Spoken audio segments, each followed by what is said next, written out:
অনেকের মুখে শুনেছি যে আঁকা শিখলে নাকি পড়াশোনার সময় নষ্ট হচ্ছে বা পড়াশোনার ক্ষতি হচ্ছে। অনেক আঁকার টিচারকেও আফসোস করতে শুনেছি। কিন্তু আমার মতটা কিন্তু অন্যরকম। সেটা হচ্ছে আঁকা শিখলে কিন্তু অনেকটা কনসেনট্রেশন বাড়ে। এটা এক ধরনের মেডিটেশন।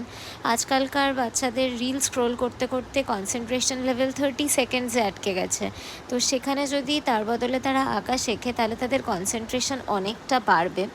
আর তাছাড়াও ইন ফিউচার ধরলাম এটা তাদের কেরিয়ারে কোনো কাজে এলো না, কিন্তু তাতেও কেরিয়ারের বাইরে পার্সোনাল লাইফের প্রেশারের বাইরেও তার নিজস্ব একটা স্ট্রেস রিলিজ করার জায়গা থাকবে, নিজস্ব একটা হবি থাকবে। কিছু ক্রিয়েট করলে যে কোনো রকম ডিপ্রেশন কিন্তু অনেক দূরে সরে যায়। যখন মানুষ কিছু একটা ক্রিয়েট করে তখন কিন্তু তার আনন্দটাই অন্যরকম হয়। তাই তার একটা নিজস্ব জগতও তৈরি হয়, যেটা তার পার্সোনাল হবি, সমস্ত টেনশনের বাইরে গিয়ে। সেটা কিন্তু টিভি দেখে সেই স্ট্রেস রিলিজ করা যায় না। তাই আঁকা শিখলে যে মেডিটেশনটা হবে তাতে কিন্তু তার পড়াশোনায় ভালোই হবে, খারাপ হবে না। প্লাস ইন ফিউচারও তার একটা পার্সোনাল হবি হবে। তাই আমার মনে হয় এটা কিন্তু খুব একটা লস নয়।